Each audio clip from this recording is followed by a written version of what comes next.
MP board class 10th वाले सभी बच्चों के लिए यहाँ पर अगला जो सेट पेपर है वो आपकी स्क्रीन के सामने आ चुका है, गणित विषय का। प्यारे विद्यार्थियों, आप सभी बच्चों को मेरे द्वारा जो पेपर बताया जा रहा है आपको परीक्षा में प्रश्न देखने को ज़रूर मिल जाएंगे। इसलिए आप जितने भी बच्चे इस वीडियो को देख रहे हैं ना, अगर आपको पास होना है अपनी पूरक परीक्षा में तो आप इस पेपर को देख लें और अच्छे से इन सभी प्रश्नों को याद कर लें, क्योंकि ये प्रश्न आपकी परीक्षा में छप चुके हैं।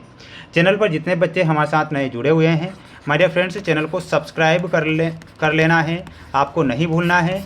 और किसी विषय के पेपर आपको चाहिएगा तो आप हमें कमेंट बॉक्स में बता दीजिएगा, जिससे कि हम आपके लिए उन विषय के पेपर भी लेकर आ सकें। आइए शुरुआत करते हैं हमारे प्रश्नों से जो आपको परीक्षा में दिए जाएंगे। प्रश्न यहाँ पर आप देखिएगा प्यारे विद्यार्थियों, आपकी स्क्रीन के सामने वो सारे प्रश्न आ चुके हैं जो कि आपको परीक्षा में दिए जाएंगे। द्विघात समीकरण ax² + bx + c के कोई मूल वास्तविक नहीं होते हैं यदि, तो इसमें आपको क्या लिखना है, b² - 4ac < 0। समांतर श्रेणी -3 - 1/2 का जो 11वां पद होगा, 11वां पद क्या हो जाएगा, 22 इसका 11वां पद होगा। तो इसमें आपको 22 ध्यान रखना है और अच्छे से इन प्रश्नों को याद कर लेना है। प्रसिद्ध यूनानी गणितज्ञ थेल्स का समयकाल क्या है, तो इसका समयकाल जो होता है 640 से 546 तक। ठीक है। बिंदु P32 और Q-2 - 3 के बीच की दूरी आपसे परीक्षा में पूछी जाएगी, तो ध्यान रखना है 7.07 लगभग।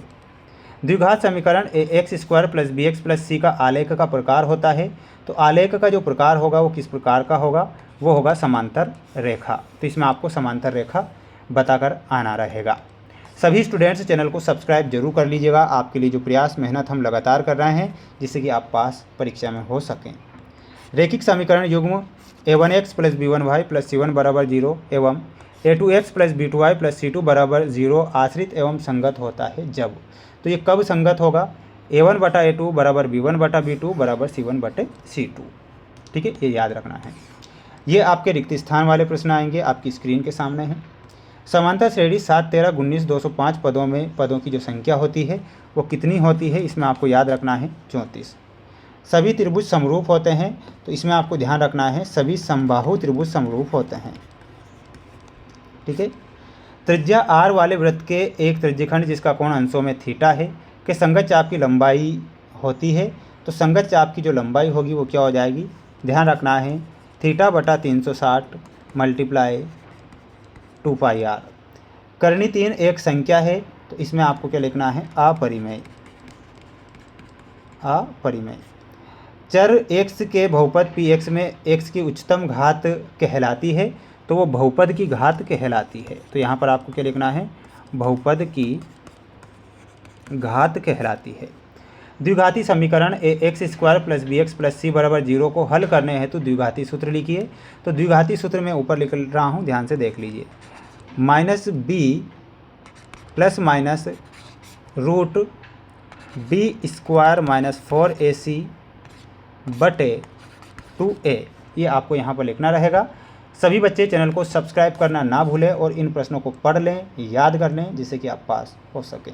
दिए हुए प्रेक्षणों में वह मान जो सबसे अधिक बार आता है माध्य कहलाता है, वो गलत होगा, बहुलक कहलाता है, ये गलत होगा। किसी प्रयोग की सभी प्रारंभिक घटनाओं की प्रायिकता का योग 1 होता है, तो ये आपको क्या लिखना है, सत्य लिखना है। वृत्त को दो बिंदु पर प्रतिच्छेद करने वाली रेखा को तिर्यक छेदी रेखा कहते हैं, ये बात सत्य होगी। एक निश्चित घटना की प्रायिकता 1 होती है, ये सत्य है।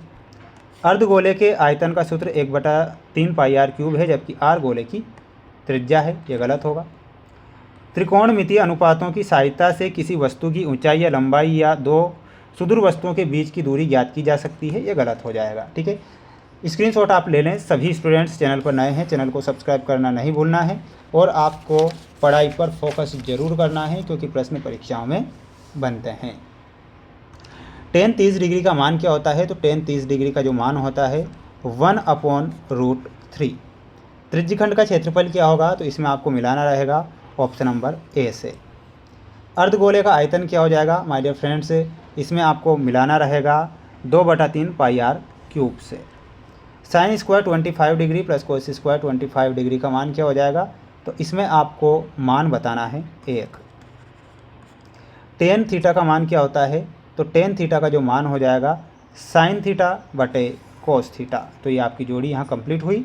सभी बच्चे अच्छे से याद करें, अच्छे से प्रयास और मेहनत करें जिससे कि आप परीक्षा में पास हो सकें। ये आपके एक वाक्य वाले क्वेश्चन हैं। वृत्त की छेदक रेखा की परिभाषा लिखिए। तो इसकी परिभाषा क्या होती है प्यारे विद्यार्थियों? एक रेखा जो किसी वृत्त को दो भिन्न बिंदुओं पर काटती है उसे छेदक रेखा कहते हैं। द्विघात बहुपद ax² + bx + c के शून्यकों का गुणनफल का सूत्र क्या होगा? तो c बटे a। वृत्त के स्पर्श बिंदु की परिभाषा परीक्षा में आएगी। किसी वृत्त की स्पर्श रेखा और वृत्त के उपनिष्ठ बिंदु को स्पर्श बिंदु कहते हैं। एक वृत्त के वृत्तखंड के क्षेत्रफल का ज्ञात करने का सूत्र आएगा परीक्षा में। और किसी एपी के nवां पद ज्ञात करने का सूत्र आपको याद रख लेना है, मैं बता देता हूँ। an बराबर a + n - 1d। आधारभूत समानुपातिक प्रमेय का कथन परीक्षा में आएगा, यानी कि ये आपको बताया ना, इनकी डेफिनेशन याद कर लेना है ना। इन तीनों की डेफिनेशन याद होना चाहिए, ये परीक्षा में आएंगे ना। चैनल पर नए हैं सभी बच्चे चैनल को एक बार सब्सक्राइब जरूर करें। आपको मेरे द्वारा जो IMP क्वेश्चन बताए गए हैं चैनल के द्वारा मोस्ट इम्पोर्टेंट बताए गए हैं, इसलिए आप इन्हें पढ़ें और अपनी तैयारी को मजबूत करें। जय हिंद।